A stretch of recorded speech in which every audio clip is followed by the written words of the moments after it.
Seja bem-vindo. Hoje eu irei abordar o tema avaliação neuropsicológica. No vídeo anterior eu falei sobre diagnóstico.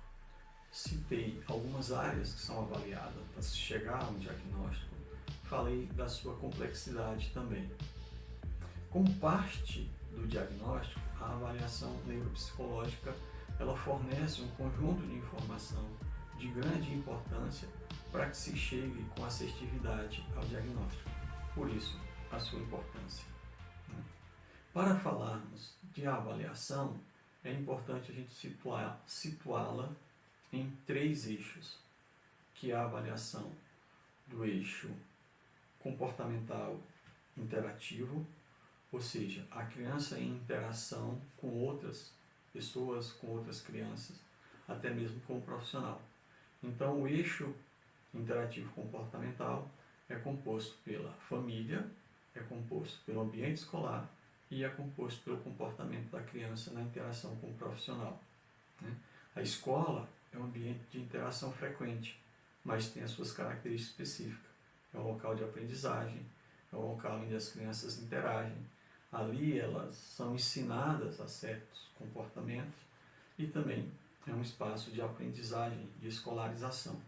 O ambiente familiar ele não tem essas características, ele é marcado pela afetividade. E a avaliação do comportamento da criança com o profissional visa que o profissional avalie o comportamento da criança em meio a uma situação semi-estruturada. Então visa identificar ali alguns critérios, alguns elementos do comportamento para confirmar ou descartar certos diagnósticos. Então a gente tem esse momento de interação com a criança, que é o momento onde o comportamento dela é observado.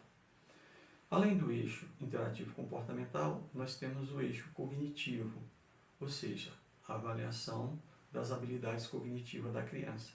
Então nós vamos avaliar a inteligência verbal e não verbal, atenção, concentração, memória, linguagem, funções executivas, comportamento adaptativo, entre outros. Eu estou citando criança porque a gente está focado mais no caso das crianças, mas critérios semelhantes, instrumentos semelhantes são utilizados também para o adolescente e para o adulto. A avaliação, ela também precisa ser planejada de acordo com as faixas etárias. Por exemplo, se eu vou avaliar uma criança de até 6 anos de idade, eu vou utilizar instrumentos específicos para essa idade. São instrumentos de rastreio do desenvolvimento, do neurodesenvolvimento, instrumento de rastreio de sintomas e sinais de autismo, mas também posso avaliar, de acordo com a idade, outras habilidades como memória, atenção, concentração e por aí vai. Se eu vou avaliar um adolescente ou uma criança depois de 6 anos, eu também tenho instrumento específico para essa faixa etária. Os instrumentos, eles são criados com muito critério para medir as habilidades dentro de faixas etárias. Essas faixas etárias então incluem também o adulto. Então, quando o adulto chega para um diagnóstico tardio, utiliza-se instrumentos adequados à sua idade e ali as tabelas adequadas à idade de cada um. Então, temos assim o eixo cognitivo. Por fim, temos o eixo do desenvolvimento, ou seja, vamos estudar como foi o desenvolvimento dessa criança, como é que foi o desenvolvimento desse adolescente, como é que foi o desenvolvimento desse adulto. E a gente busca informação desde a gravidez, ou seja, se é uma criança, a gente tem acesso aos pais, cuidadores, pessoas que têm conhecimento, a gente vai explorar essas informações e buscar identificar o quanto ela foi dentro do esperado ou o quanto que teve de eventos atípicos que possam afetar o desenvolvimento da criança, sabendo que hoje nós temos esse conhecimento que fatores externos interferem no desenvolvimento da criança ainda durante a gestação.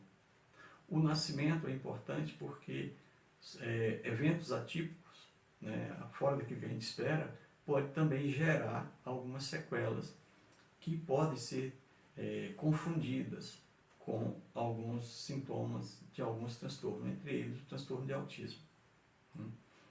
Então, avaliamos também ali como é que foi o nascimento dessa criança. Avaliamos também os primeiros anos de vida, como é que foi os primeiros anos, como é que ocorreram os marcos do desenvolvimento.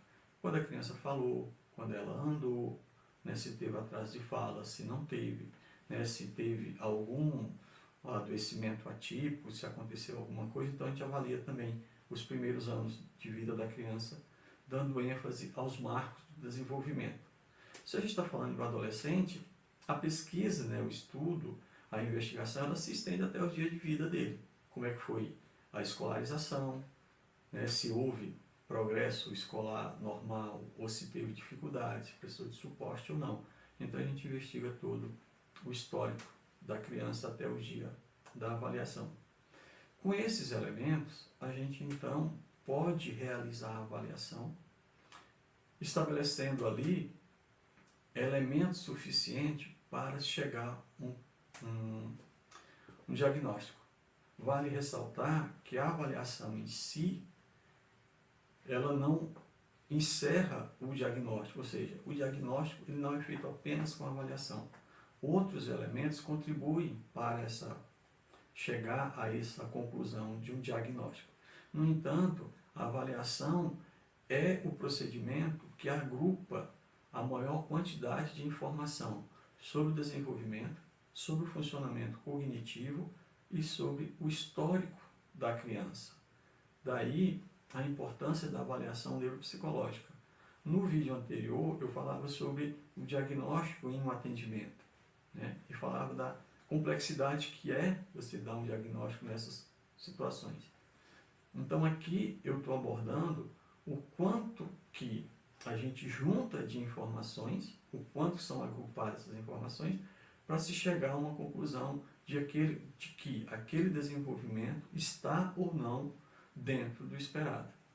Então, a avaliação ela tem essa função de agrupar todas essas informações e fornecer subsídio suficiente para concluir se há ou não um diagnóstico confirmativo de autismo.